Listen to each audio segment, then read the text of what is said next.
আজকে ব্লগটা এই দুপুরবেলা থেকেই স্টার্ট করলাম।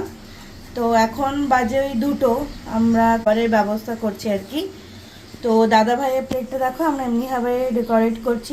দাদা ভাই খুব একটা ভেজিটেবলস খায় না, তো 4 রকমেরই ভাজা দেওয়া গেছে। পটলও খায় না, জাস্ট ফর শো আর কি, ওটা আমাদেরই দিয়ে দেবে।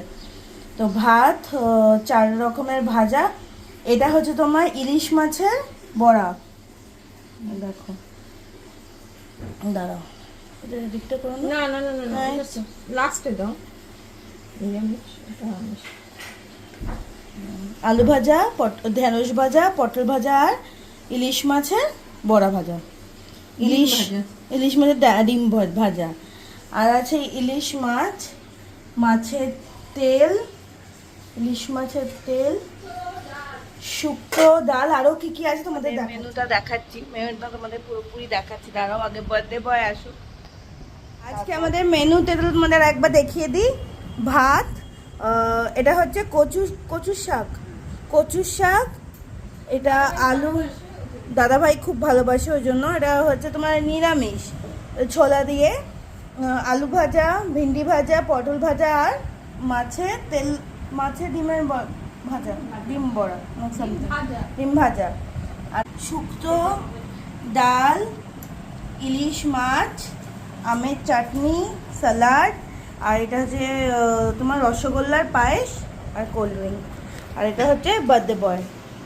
তো মেনুটা দেখলে ভালো, বেশ 2 দিন ধরে আমরা সেলিব্রেট করছি দাদা ভাইয়ের বার্থডে। বাবাই বাবাই একটু পটলা মামাকে আজকে হ্যাপি বার্থডে বলেছো? Happy birthday.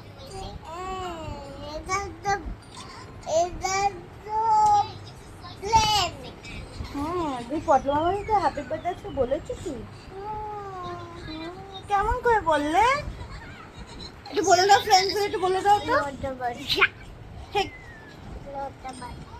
তুমি ভাতু খেয়েছো? রায়নের খাবার, রায়নের লাঞ্চ হয়ে গেছে, যে রায়ন হাঁটছে।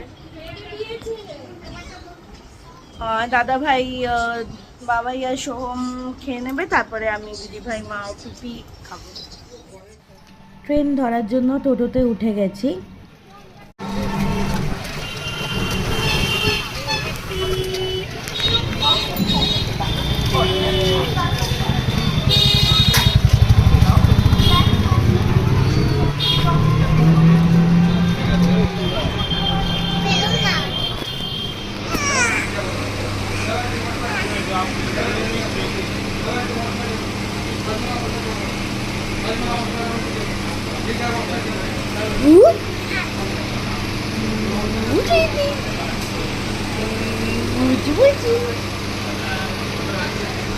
ট্রেনে উঠলাম, নৈহাটি লোকাল, ইলেকট্রিক ট্রেনটার নাম হচ্ছে নৈহাটি লোকাল। মারাত্মক গরম, বাপরে বাপ। বল,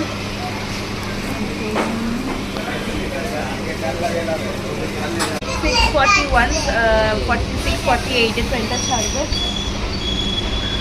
বাড়িতে পৌঁছাতে পারলে ভালো হয়, তেমন তো রায়নের জ্বর, ওষুধ খাইয়ে নিয়ে যাচ্ছি।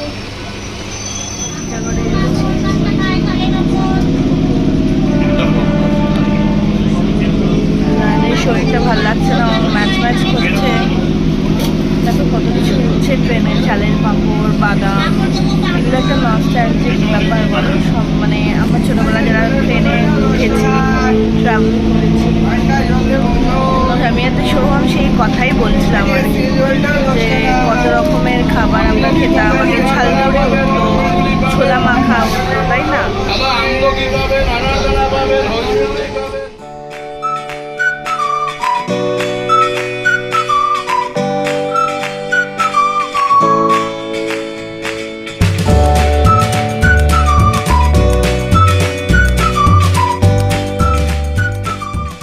আমরা এই স্টেশনেই এসেছিলাম, এইখানেই এসেছিলাম খড়দাতে, জয়দাদার বাড়ি। আর আজকে এই স্টেশন থেকে বাড়ি ফিরে যাচ্ছি। আমাদের সবাইকারই, 3 জনকারই খুব মনটা খারাপ। পিপির বাড়িতে এলে আর আমাদের যেতে ইচ্ছা করে না। বাড়ি শর্ট টার্মের জন্য কোনো আসি না, আর এই একদিনের জন্য আসলে না বড্ড মনটা খারাপ করে। রায়নও বলছে আমার পিয়াম্মার জন্য মন খারাপ হচ্ছে, পিয়াম্মার বাড়ির জন্য। আমি পিয়াম্মার বাড়িকে মিস করছি।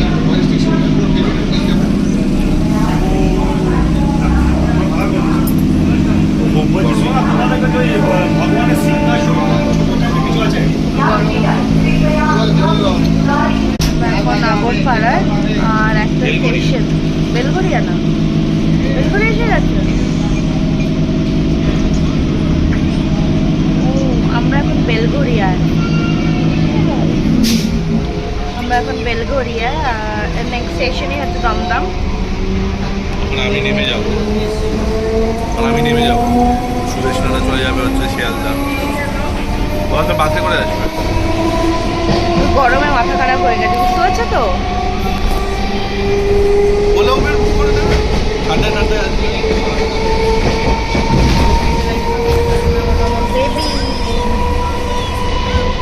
ফাইনালি আমরা দমদম পৌঁছে গেছি। এখন খিদে পেয়েছে আমাদের, আমারও সুরেশনা, পেটুরও খিদে পেয়েছে। তো খিদে পাইনি, আমরা মিয়ামরে যাচ্ছি, হাম হাম করবো তো। আমি চুলি ভাজা খাবো। আচ্ছা, পেটু খাবে হচ্ছে ঝুড়ি ভাজা, আমরা যাচ্ছি একটু মিয়ামরে একটু গিয়ে কিছু খাবো দাবো, তারপর বাড়ির উদ্দেশ্যে আবার আমরা রওনা দেবো। প্রচণ্ড গরম, কিন্তু এবার রায়নেরও জ্বর, গিয়েই এসি চালানো যাবে না, আগে রায়নের গা হাত পা শুকোতে হবে, তারপর এসি। চলো, তোমাদের সাথে আবার পরে দেখা হচ্ছে। এই যে আমরা মিয়ামর দমদমে এসে গেছি। এই বেটু, এই সুরেশনা আমাকে না নিয়েই চলে যাচ্ছে মিয়ামরের ভেতরে। আমরা তো বাড়িতে আসার পর সব মানে ক্লিন করলাম, চাদর বাদরগুলো চেঞ্জ করলাম। জানো তো, একদিনের জন্য যদি কোথাও যাই না, তাতেও হাজারটা কাজ বেরিয়ে যায়। তখন আর মনে হয় দূর, আবার একদিনের জন্য গেলেও তো সেই আবার সেই কাজ করো, সেই তার মধ্যে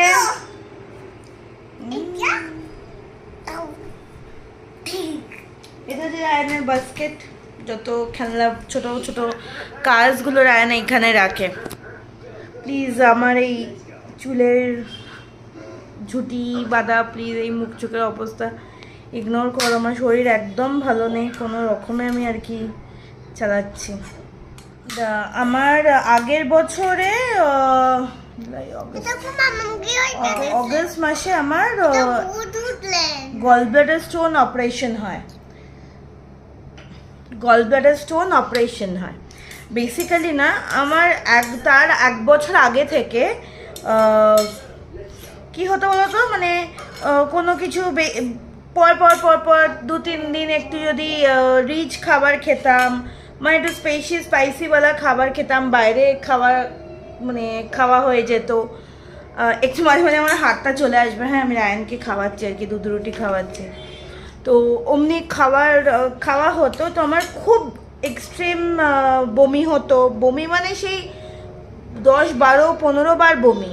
আর পিঠে আমি যখন রোজ ঘুম থেকে উঠতাম, ঠিক পিঠের এইখানগুলো না পিন ফোটার মতন আমার ব্যথা হতো।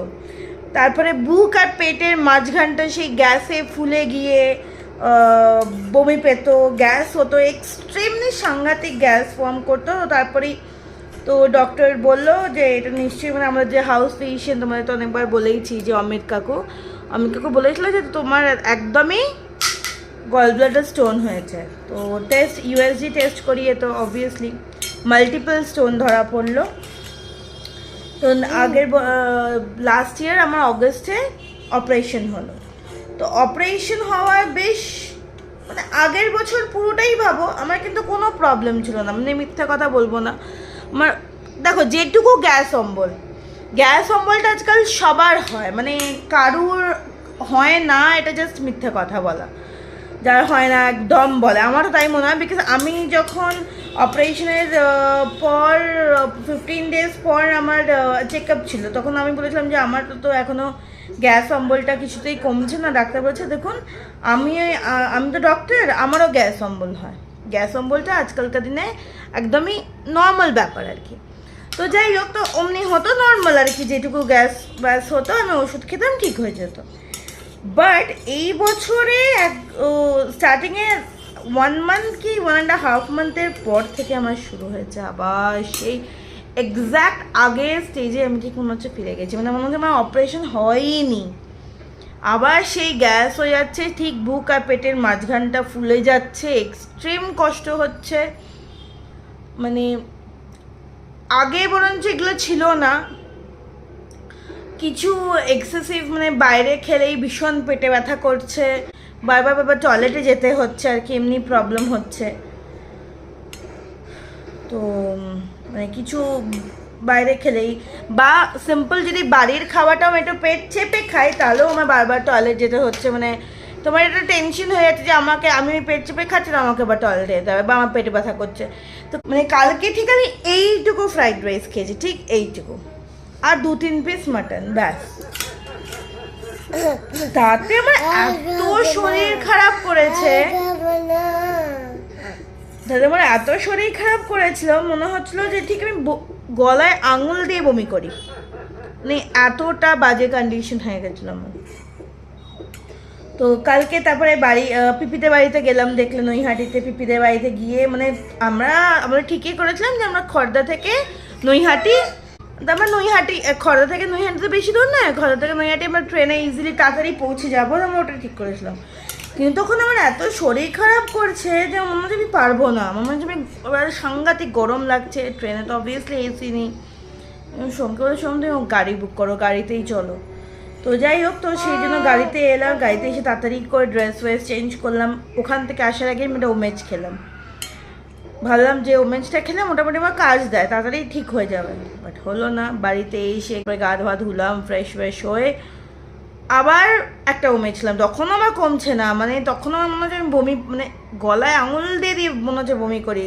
আর যখন বমি করার চেষ্টা করছি না তখন পুরো ঢেকুর উঠছে কি ঢাক ঢাক করে, এতটাই কষ্ট হচ্ছে। তো তারপরে পিপি তোমাকে আমি ওষুধটা বলবো, এত ভালো না ওষুধটা। তো সেই ওষুধটা খেয়ে আমার অনেক বেটার লাগলো, মানে পুরো পেটটা মনে হলো হালকা হয়ে গেছে। তো তারপরে আমি পিপিকে বলেছিলাম যে একদম আলু চচ্চড়ি করবে, তার থেকে বেশি কিছু করবে না। তো আলু চচ্চড়ি রুটি আমরা খেলাম, আমিও খেলাম, একটা রুটি আলু চচ্চড়ি, ব্যাস। আজকে সকালবেলা তো মানে দেখলে কি কি দাদা ভাইয়ের জন্য খাবার হয়েছে, তো আমি সেটুকুই খেয়েছি, তাও অল্প করে। এই দেখো বেটু খেলছে, দেখো মাম্মা, হ্যাঁ আমি দেখছি, দেখো এই ধাক্কা হয়ে গেল। তো সেইটুকু খেয়েছি, অল্প করেই খেয়েছি। আবার সন্ধ্যেবেলা বিকেলবেলা থেকে আবার সেই অসুস্থ করছে। অলরেডি একবার ওষুধ খেয়ে এলাম, তখন খানিকক্ষণ ঠিক রইলো, আবার আমার কষ্ট হচ্ছে, মানে কী যে কষ্ট হচ্ছে, সেই বুক আর পিঠের মাঝখানটা ফুলে গেছে, মাথা ঘুরছে, মানে গ্যাসটা মাথায় উঠে গেছে। দেখা যাক, আমি ভেবেছি আবার একবার ডক্টরকে, মানে যেমন উনি অপারেশন করেছিলেন, ভীষণ ভালো ডক্টর, তো ওনাকে আবার একবার দেখাবো, কি বলেন দেখি।